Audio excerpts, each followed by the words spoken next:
Helo a chroeso i Uned 5. Nawr, Uned adolygu yw Uned 5, ond mae un peth newydd i ddysgu. Yn Uned 4, dysgo ni y dyfodol cryno, short form future. Helpa i, helpo ni, helpa nhw, helpif e, helpif y plant. Ond beth wnaethon ni ddim dysgu yn Uned 4 oedd siwt i ateb, siwt i ddweud yes a no yn y dyfodol.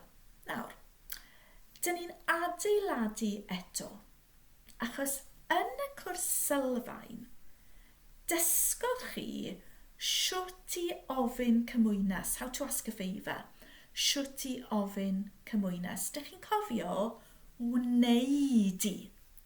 Wneud i agor y drws. Wneud i gair ffenest. Wneud i olchi'r llestri. Wneud i yrru. Dych chi'n cofio? Triwch. Will you open the door? Wneud i agor y drws. Oh, will you wash the dishes, please? Wneud i olchi'r llestri os gweli ti'n dda, neu wneud i olchi'r llestri, please. A'r ateb yw gwnaf. Yes, I will do so. Gwnaf neu nawnaf. Gwnaf, nawnaf. Atebwch fy nghwestiynau i. Wneud i yrru heno? Gwnaf. Wneud i hwfr o'r lolfa? Nawnaf. Wneud i baned y goffi i fi? Nawnaf. Wneud i olchi'r llestri i fi? Gwnaf. Wneud i baned o de i fi? Gwnaf. Yes, I will do so. Wneud i, neu gyda mwy nag un person, neu yn fwy ffurfiol, little more formally, wnewch chi. Wnewch chi. Wnewch chi. Wnewch chi, falle yn y dosbarth, wnewch chi wrando? Wnewch chi helpu? Wnewch chi weithio yfory? Wnewch chi weithio dydd Sadwrn? Wnewch chi helpu yn y bore coffi?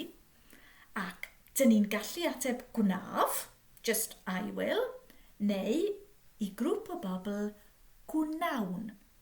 Gwnawn. Gwnawn. Nawn. Nawn. So eto atebwch, ond yes we will, no we won't. Wnewch chi helpu os gwelwch yn dda? Gwnawn. Wnewch chi helpu yn y bore coffi? Gwnawn. Wnewch chi weithio dydd Sul? Nawn.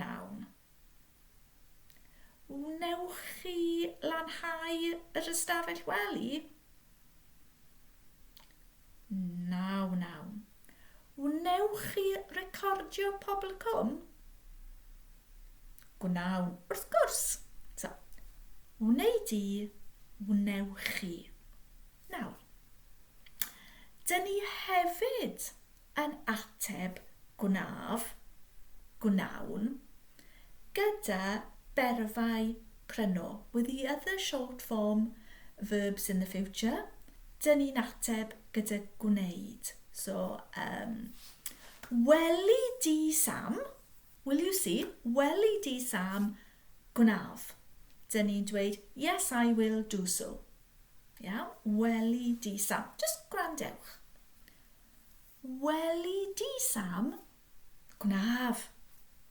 Weli di Sam, nawnaf. Welwch chi Sam, gwnawn. Welwch chi Sam, nawn. Beth am y personau eraill? Welif e Sam, gwnaif. Welif e Sam, now knife. Knife? Yes, he'll do so. Now knife. No, he won't. Welan nhw, Sam? Gwnaan. Welan nhw, Sam? Nawnan. OK, ymarfer. Mae'n cymryd amser I ymarfer. Peidiwch y phoeni. So, cwestiwn ti, atebwch gwnaf. Cwestiwn chi, atebwch gwnawn. Weli di Sam yfori? Gwnaf. Welwch chi Sam yfori? Gwnawn. Welif e Sam yfori? Gwnaif. Welif hi Sam yfori? Gwnaif. Welan nhw Sam yfori? Gwnan. Eto. Weli di Sam yfori? Gwnaf. Welwch chi Sam yfori? Gwnawn. Welan nhw Sam yfori? Gwnan. Welif e Sam yfori? Gwnaif. Welif e Sam yfori? Naw knife. Welif hi Sam yfori? Naw knife. Weli di Sam yfori? Naw naf. Welwch chi Sam yfori? Naw nawn. Welan nhw Sam yfori? Naw nan. Nawr, peidiwch y phoeni gormod. Dyw'r cwestiynau yma ddim yn codi mewn sgwrs yn aml.